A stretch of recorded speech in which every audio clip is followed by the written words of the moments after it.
తారంగపూర్ మండలం లక్ష్మీదేవిపల్లి గ్రామంలో శీతలాదేవి ఆలయంలో శీతలాదేవి అమ్మవారిని దర్శించుకున్నారు మాజీ మంత్రి BRS party general secretary Tatiparthi Jeevan Reddy. ఈ సందర్భంగా ఆయన మాట్లాడారు. తెలంగాణ రాష్ట్ర ఏర్పాటు ఉద్యమ సమయంలో ప్రధాన పాత్ర పోషించింది గిరిజన సోదరులని, రాజ్యాంగం ప్రకారం దళితులకు గిరిజనులకు వారి జనాభా ప్రాతిపదికన రిజర్వేషన్లు కల్పింపు చేయాలని ఉండగా, ఉమ్మడి రాష్ట్రంలో 10% గిరిజనులు ఉండగా 6% మాత్రమే రిజర్వేషన్లు అమలు చేయబడ్డావని అన్నారు. తెలంగాణ రాష్ట్రం ఏర్పడ్డాక కేసీఆర్ 6% ఉన్న రిజర్వేషన్లు 10% చేసినట్లు గుర్తు చేశారు. కేసీఆర్ నాయకత్వంలో విద్యా ఉద్యోగ అవకాశాల్లో 10% రిజర్వేషన్లు కల్పించబడ్డాయని, గిరిజన తండాలు మెరుగుపడాలని ప్రత్యేక గ్రామ పంచాయతీలు ఏర్పాటు చేశారని కేసీఆర్ ఈ సందర్భంగా ఆయన తెలియజేశారు.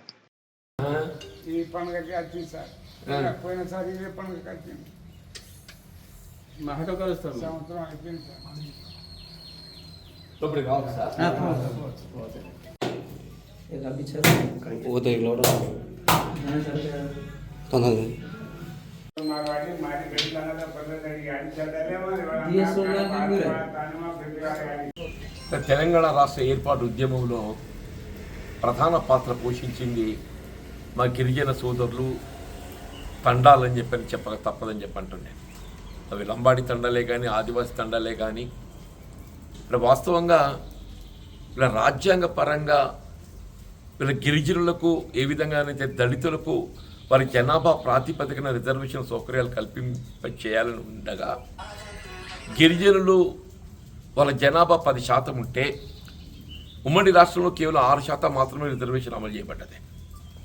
దాంతో గిరిజనులు వారికి లభించాల్సిన 4% రిజర్వేషన్ హక్కులను ఏదైతుందో పొందలేకపోయింది. అలాంటి కేసీఆర్ గారు ఏదైతుందో ఉద్యమ సమయంలో తెలంగాణ రాష్ట్రం ఏర్పాటుతోని ఏ విధంగానైతే దళితులకు జనాభా ప్రాతిపదికన రిజర్వేషన్ సౌకర్యం కల్పింపజేయబడుతుందో, గిరిజనులకు కూడా ఏదైతుందో జనాభా ప్రాతిపదికన రిజర్వేషన్ సౌకర్యం కల్పింపజేయబడుతుంది అన్నటువంటి ఒక విశ్వాసం ప్రకటింపజేయబడటంతో ఇవాళ తెలంగాణ రాష్ట్రం ఏర్పాటు కావడంతోనే కేసీఆర్ గారు ఏదైతున్నదో వీళ్ళ గిరిజనులకు ఉమ్మడి రాష్ట్రంలో కల్పించబడుతున్న 6% 10% పెంచింది. వీళ్ళ మన గిరిజనులకు ఏదైతుందో అది లంబాడా కానివ్వండి, ఆదివాసీ కానివ్వండి, గతంలో 6% వాళ్ళు 10% వచ్చింది. మన విద్యా ఉద్యోగాలలో ఏదైతున్నదో మన 10% రిజర్వేషన్ సౌకర్యం పొందేటువంటి అవకాశం తెలంగాణ రాష్ట్రం ఏర్పాటు కాబడటంతోనే కేసీఆర్ గారి యొక్క నాయకత్వంలో ఈ రిజర్వేషన్ సౌకర్యం పెంచడం జరిగింది. దానికి తోడు వీళ్ళ గిరిజన తండాలకు సౌకర్యాలు మెరుగుపరచబడాలని చెప్పంటే గిరిజన తండాలన్నీ కూడా ఏదైతుందో సపరేట్ గ్రామ పంచాయతీలను రూపొందించుకుంటేనే వాటికి కావాల్సినటువంటి ఒక సౌకర్యాలు మెరుగుపడతాయి. అవి రహదారులే కానివ్వండి, త్రాగునీటి సౌకర్యమే కానివ్వండి, వీళ్ళు ఇతర మౌలిక సదుపాయాలే కానివ్వండి, మహిళా సంఘ భవనాలే కానివ్వండి, గ్రామ పంచాయతీ భవనాలే కానివ్వండి. ఉదాహరణకు మన ధర్మనాయక తండనే ఉన్నది. ధర్మనాయక తండ ఏదైతే అంతకుముందు లక్ష్మీపల్లెలో ఒక అంతర్భాగంగా ఉంటుండే. ధర్మనాయక తండ ఏదైతుందో మన సపరేట్ గ్రామ పంచాయతీగా రూపొందించబడడంతో మన ధర్మనాయక తండకి ఏదైతుందో ప్రత్యేకంగా డాంబర్ రోడ్ ఏర్పాటు చేయబడ్డది. మనకు కావాల్సినటువంటి ఇతర మౌలిక సదుపాయాలన్నీ కూడా ఏర్పాటు చేయబడ్డాయి. ఒక రేచపల్లి గ్రామంలో రేచపల్లికి తోడు అదనంగా 3 గ్రామ పంచాయతీలు ఏర్పాటు చేయబడ్డాయి. భీమిరెడ్డిగూడెమే కానీ, మేడారం తండ కానివ్వండి, లచ్చనాయక తండే కానివ్వండి, 3 గ్రామ పంచాయతీలు ఏర్పడ్డాయి. సారంగమూరు కింద ఉన్నటువంటి ఒక నాయకబగూడెం కూడా ఏదైతుందో అదొక గ్రామ పంచాయతీ ఏర్పడదని అంటున్నాను.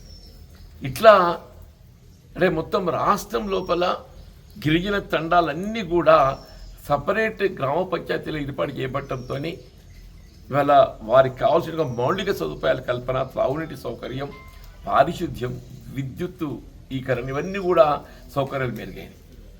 ముఖ్యంగా వ్యవసాయానికి సంబంధించినటువంటి ఒక సాగు చేసుకుంటున్న భూములకు పట్టాలు కల్పించడం.